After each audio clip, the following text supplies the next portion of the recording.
کیا آپ یقین کریں گے کہ ایک یتیم خانے کی وہ مالکن جسے لوگ فرشتہ سمجھتے تھے دراصل معصوم بچوں کو ایسی اندھی دنیا میں بھیج رہی تھی جہاں سے کوئی کبھی واپس نہیں آتا تھا، اور ایک معمولی سی صفائی کرنے والی لڑکی نے ایسا راز دیکھ لیا جس نے نہ صرف اس کی زندگی بدل دی بلکہ کئی جانیں بھی بچا لیں۔ بسم اللہ الرحمن الرحیم۔ یہ یتیم خانے کی مالکن بہت نیک سمجھی جاتی تھی۔ شہر کے بڑے بڑے لوگ اس کے نام کی قسمیں کھاتے تھے۔ اس کے دروازے پر روزانہ خیرات دینے والوں کی قطار لگی رہتی تھی، اور ہر سال وہ بڑے فخر سے اعلان کرتی تھی کہ وہ چند خوش نصیب بچوں کو امیر خاندانوں میں گود دے رہی ہے۔ میں اس یتیم خانے میں صرف صفائی کا کام کرتی تھی۔ میری کوئی خاص حیثیت نہیں تھی، مگر میں روز ان بچوں کے ساتھ وقت گزارتی تھی، ان کی ہنسی سنتی تھی، ان کے خواب دیکھتی تھی۔ وہ معصوم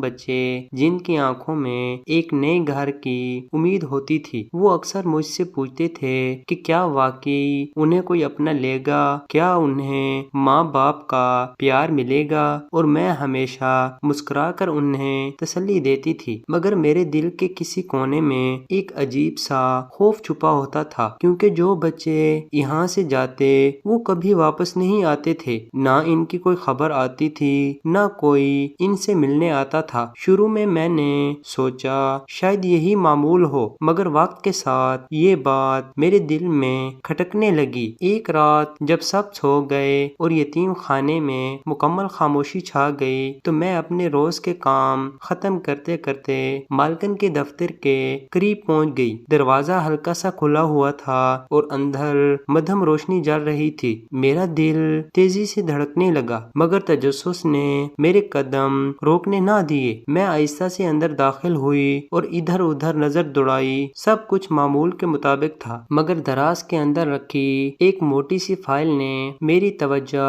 اپنی طرف کھینچ لی۔ میں نے کانپتے ہاتھوں سے وہ فائل نکالی اور کھول کر دیکھنا شروع کیا۔ اس میں ان تمام بچوں کا ریکارڈ موجود تھا جنہیں گود دیا جا چکا تھا۔ میں ایک ایک صفحہ الٹتی گئی اور جیسے جیسے میں پڑھتی گئی میرے دل کی دھڑکن تیز ہوتی گئی، کیونکہ ہر بچے کے میڈیکل ٹیسٹ درج تھے اور سب میں ایک بات مشترک تھی، ان سب کا بلڈ گروپ ایک ہی تھا، اور وہ بھی انتہائی نایاب۔ میں نے اپنی آنکھوں پر یقین کرنے کی کوشش کی، مگر حقیقت میرے سامنے تھی۔ اتنے سارے بچوں کا ایک جیسا بلڈ گروپ ہونا ایک اتفاق نہیں ہو سکتا تھا۔ اس لمحے مجھے محسوس ہوا کہ اس نیکی کے پردے کے پیچھے کوئی بہت بڑا راز چھپا ہوا ہے، اور میں انجانے میں اس رات کے بہت قریب آ چکی ہوں۔ میں نے خود کو سنبھالا اور فائل کو مزید غور سے پڑھنا شروع کیا۔ ہر صفحے کے ساتھ میرا خوف بڑھتا جا رہا تھا، کیونکہ کچھ نوٹس ایسے تھے جو عام زبان میں نہیں لکھے گئے تھے بلکہ اشاروں میں بات کی گئی تھی، جیسے کسی چیز کو چھپانے کی کوشش کی جا رہی ہو۔ میں نے ہر لائن کو بار بار پڑھا اور سمجھنے کی کوشش کی۔ اچانک فائل کے آخری حصے میں ایک خفیہ معاہدہ نظر آیا جس پر ایک بڑے اور مشہور ہسپتال کا نام درج تھا، اور اس کے نیچے کئی دستخط تھے۔ میرا دل جیسے رک سا گیا۔ میں نے کانپتے ہاتھوں سے وہ معاہدہ پڑھنا شروع کیا، اور جیسے جیسے الفاظ میری نظروں کے سامنے آتے گئے ویسے ویسے میری روح کانپتی گئی۔ اس میں صاف لکھا تھا کہ بچوں کو گود دینے کے نام پر دراصل انہیں اس ہسپتال بھیجا جاتا ہے جہاں ان کے جسم کے قیمتی اعضاء نکالے جاتے ہیں اور پھر انہیں ہمیشہ کے لیے ختم کر دیا جاتا ہے۔ میں نے جیسے ہی یہ سچ پڑھا میری آنکھوں کے سامنے اندھیرا چھا گیا۔ مجھے لگا جیسے زمین میرے قدموں کے نیچے سے نکل گئی ہو۔ وہ تمام بچے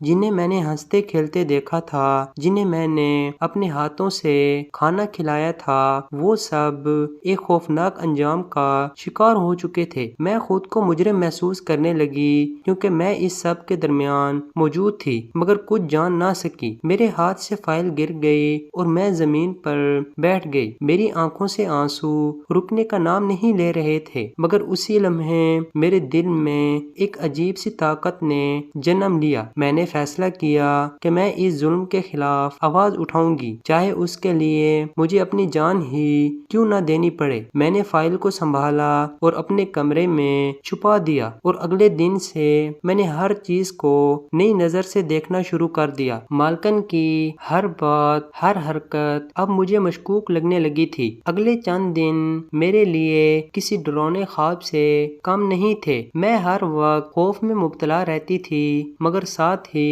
میں نے ہمت بھی جمع کر لی تھی۔ میں نے مالکن کی سرگرمیوں پر نظر رکھنا شروع کر دی۔ ایک دن میں نے دیکھا کہ ایک چھوٹے سے بچے کو خاص طور پر الگ کیا جا رہا ہے۔ وہ بچہ بہت خوش تھا کیونکہ اسے بتایا گیا تھا کہ وہ ایک امیر خاندان کے پاس جا رہا ہے۔ اس کی آنکھوں میں خوشی اور امید صاف نظر آ رہی تھی، مگر میں جانتی تھی کہ حقیقت کیا ہے۔ میرا دل تڑپ اٹھا۔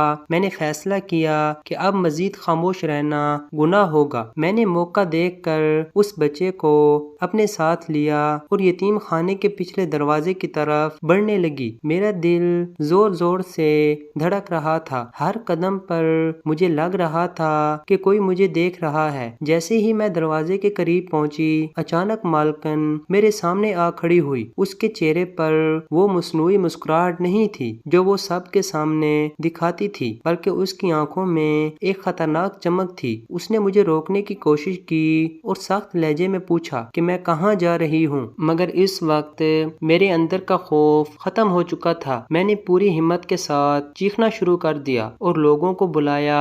میری آواز سن کر ارد گرد کے لوگ جمع ہونے لگے۔ میں نے سب کے سامنے سچ بیان کر دیا اور وہ فائل بھی دکھا دی جس میں تمام ثبوت موجود تھے۔ کچھ ہی دیر میں پولیس بھی پہنچ گئی اور جب تحقیقات شروع ہوئیں تو سب کچھ سامنے آ گیا۔ مالکن، جو سب کے نزدیک نیکی کی علامت تھی، دراصل ایک سنگین جرم میں ملوث نکلی۔ بچوں کو بچا لیا گیا اور اس یتیم خانے کو بند کر دیا گیا، مگر اس واقعے نے میری زندگی ہمیشہ کے لیے بدل دی۔ آج بھی جب میں ان بچوں کے چہرے یاد کرتی ہوں تو میری آنکھیں نم ہو جاتی ہیں اور میرے دل میں ایک ہی سوال گونجتا ہے کہ آخر کتنی معصوم زندگیاں اس اندھیرے میں ہمیشہ کے لیے کھو گئیں۔ اور اگر اس رات میں نے وہ فائل نہ دیکھی ہوتی تو شاید یہ سلسلہ کبھی نہ رکتا۔ اس واقعے کے بعد میری زندگی بظاہر معمول پر آ گئی تھی، مگر اندر سے میں کبھی بھی پہلے جیسی نہیں رہی تھی۔ عدالتوں کے چکر،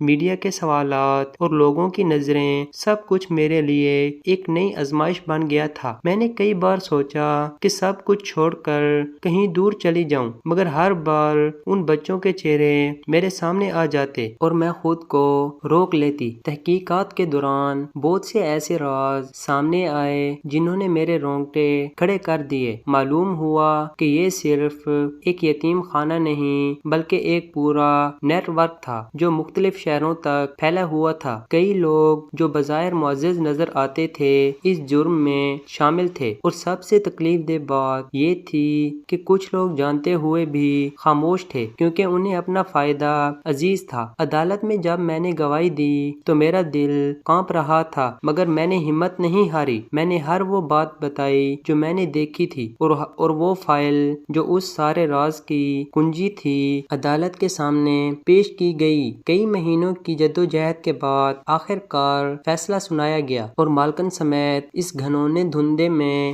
شامل تمام افراد کو سخت سزائیں ملیں۔ اس دن مجھے لگا جیسے میرے سینے سے ایک بوجھ ہٹ گیا ہو، مگر خوشی کے ساتھ ساتھ ایک گہرا دکھ بھی تھا کیونکہ جو بچے اس ظلم کا شکار ہو چکے تھے وہ کبھی واپس نہیں آ سکتے تھے۔ بعد میں حکومت نے اس جگہ کو بند کر کے وہاں ایک نیا اور محفوظ یتیم خانہ قائم کیا جہاں بچوں کی دیکھ بھال شفاف طریقے سے ہونے لگی۔ مجھے بھی وہاں کام کی پیشکش ہوئی، مگر اس بار میں نے صرف صفائی کرنے والی نہیں بلکہ بچوں کی دیکھ بھال کرنے والی بننے کا فیصلہ کیا۔ میں نے خود سے وعدہ کیا کہ اب کسی بچے کے ساتھ ایسا ظلم نہیں ہونے دوں گی۔ وقت کے ساتھ ساتھ میری زندگی میں سکون واپس آنے لگا، مگر رات کے کسی پہر جب خاموشی چھا جاتی ہے تو وہی سوال میرے دل میں ابھرتا ہے کہ اگر میں اس رات ہمت نہ کرتی تو کیا آج بھی وہ معصوم بچے اسی اندھیرے کا شکار ہو رہے ہوتے؟